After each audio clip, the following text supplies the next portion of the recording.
Hello दोस्तों, एक बार फिर से आपका स्वागत है मेरे चैनल पे। और मैं आ गया हूँ तेनालीरामा का अगला कहानी लेकर, जिसका शीर्षक है चोटी का किस्सा। अगर आप पहले और भी मैं ऑलरेडी 6-7 कहानियाँ कह चुका हूँ इस पे, अगर आप वो सुनना चाहते हैं तो आप मेरे चैनल पे जाकर सुन सकते हैं। तो अब मैं इस कहानी को स्टार्ट करने जा रहा हूँ, जिसका शीर्षक है चोटी का किस्सा। एक बार श्री महाराज कृष्णदेव राय ने तेनालीरामा जी से पूछा, बताओ तेनाली, कौन अधिक बुद्धिमान है, ब्राह्मण या व्यापारी? तो तेनालीरामा जी ने उत्तर दिया, महाराज, इसमें कोई संदेह नहीं कि व्यापारी ब्राह्मणों से कहीं अधिक बुद्धिमान होते हैं। तुम ऐसा कैसे कह सकते हो? तेनाली महाराज जी ने पूछा। महाराज, यदि आप मुझे मौका दें तो मैं अपनी बात साबित कर सकता हूँ, तेनालीरामा जी ने आत्मविश्वास से कहा। ठीक है, फिर कल इसे साबित करो। फिर महाराज जी ने उन्हें साबित करने को कहा। जैसे आपकी आज्ञा महाराज, परंतु मेरी शर्त यह है कि कल मैं जो कुछ भी करूँ, आप बीच में कुछ न बोलना और किसी को भी बाधा न बनने देना, तेनालीरामा जी ने कहा। फिर महाराज तेनालीरामा जी की बात से सहमत हो गए। अगले दिन मुकदमा हुआ। राजगुरु तथा आचार्य जी सहित सभी दरबारी दरबार में उपस्थित थे। अचानक तेनालीरामा जी ने राजगुरु तथा आचार्य जी से कहा, राजगुरु जी, मेरी आपसे एक विनती है। यदि आपको मेरा अनुरोध आपत्तिजनक लगे तो कृपया मुझे क्षमा करें, लेकिन यह बहुत जरूरी है। यह कैसा अनुरोध है तेनालीरामा? राजगुरु जी ने पूछा। तेनालीरामा जी ने हाथ जोड़कर कहा, महाराज को एक चोटी चाहिए, इसलिए उनके लिए आपको अपनी चोटी का त्याग करना होगा, यानी अपनी चोटी काटनी होगी। जब राजगुरु जी ने यह सुना तो उनका खून खौल उठा। वो बहुत गुस्सा हो गए। वह गुस्से से लाल हो गए और तेनालीरामा जी को खरी खोटी बोलने लगे। तब तेनालीरामा जी ने उसे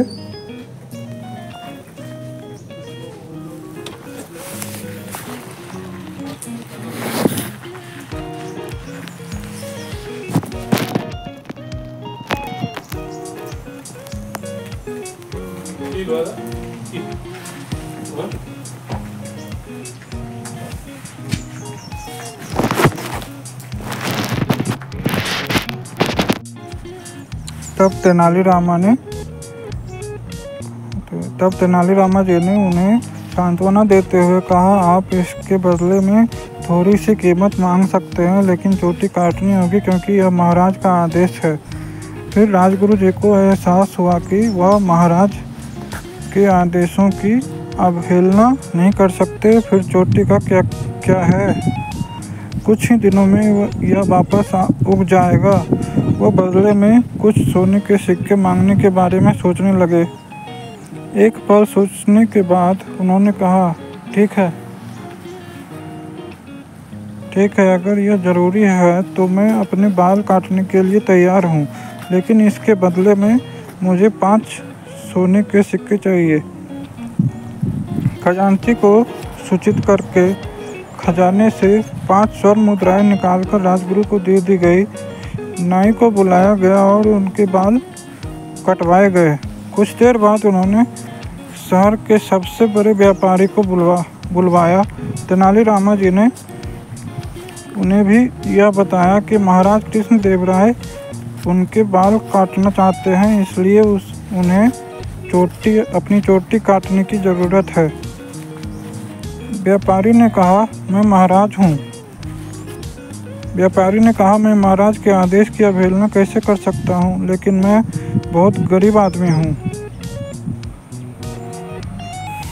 तभी तेनालीरामा जी ने कहा, तुम्हें अपनी चोटी के लिए मुँह मांगी कीमत मिलेगी। व्यापारी ने कहा, मैं राजा से क्या मांगूं, लेकिन मैं आपको यह बता दूं कि इस चोटी की लाज रखने के लिए मुझे अपनी बेटी की शादी में 5000 सोने के सिक्के देने पड़े, और जब मेरे पिता की मृत्यु हुई तो मुझे इस चोटी की सुरक्षा के लिए 5000 सोने के सिक्के खर्च करने पड़े, तो 10,000 सोने के सिक्के पर्याप्त हैं। तेनालीरामा के यह कहते ही व्यापारी ने कहा, मेरी बात पूरी सुनो महाराज, बताओ आप क्या कहना चाहते हो? तेनाली ने पूछा। व्यापारी ने अपने बालों को सहलाते हुए कहा, महाराज आज भी मुझे इस चोटी के लिए बाजार से 5,000 सोने के सिक्कों का कर्ज आसानी से मिल सकता है। तेनालीरामन ने पूछा, तो तुम्हें अपनी बेटी के लिए, अपनी चोटी के लिए 15,000 सोने के सिक्के की ज़रूरत है। व्यापारी ने हंसते हुए कहा, अब मैं क्या कर सकता हूँ, बस महाराज का आशीर्वाद हो। तुरंत राजकोष से 15,000 सोने के सिक्के निकाले गए और व्यापारी को दे दिया गया। नाई पहले से ही अदालत कक्ष में मौजूद था। व्यापारी बाल काटने बैठ गया। नाई भी उसकी चोटी काटने के लिए आ गया, लेकिन जैसे ही उसने व्यापारी की चोटी काटने के लिए उस्तरा निकाला, व्यापारी गुस्से से बोला, अरे नाई सावधान रहना, यह मत भूलना कि यह शाही चोटी है। महाराज श्री कृष्ण देव राय को व्यापारी की बातें अपमानजनक लगीं। वह क्रोधित हो गए और उन्होंने अपने सैनिकों से कहकर व्यापारी को दरबार से बाहर निकालने का आदेश दिया। व्यापारी के हाथ में पहले से ही 15,000 सोने के सिक्कों से भरी थैली थी। उसने वहां से निकलने में थोड़ा भी समय बर्बाद नहीं किया। घटनाओं की इस श्रृंखला के बाद तेनालीराम जी ने महाराज से कहा, मैंने अपना वचन सिद्ध कर दिया है। आपने देखा कि राजगुरु जी ने 5 स्वर्ण मुद्राओं के लिए अपनी चोटी खो दी और व्यापारी ने 15,000 सोने के सिक्के भी ले लिए और अपनी चोटी भी नहीं कटवाई। क्या व्यापारी ब्राह्मणों से अधिक चतुर नहीं है? तब महाराज श्री कृष्ण देव राय और दरबारियों ने यह सुना तो वह हंस पड़े।